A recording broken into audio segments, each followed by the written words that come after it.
1921, Dr. Mufti Muhammad Sadiq from India began to gather converts. He established the first headquarters of the Ahmadiyya Muslims and practiced a form of Islam.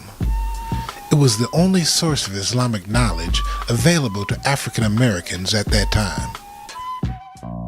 In the early 1920s, Duse Muhammad Ali, an Egyptian, and black nationalist Marcus Garvey broadened the concept of Africans in Islam.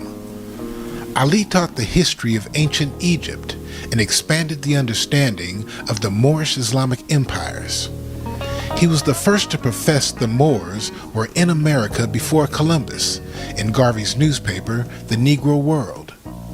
The movement established an organization in Detroit known as the Universal Islamic Society.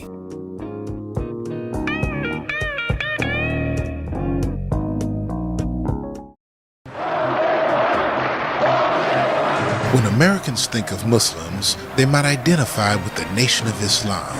You wanted some action then, didn't you? Because you don't like the idea of white people shooting black people down, do you? Or media portrayals of Arabs as terrorists and extremists. But what many do not know is the fascinating history of Muslims in the Western Hemisphere.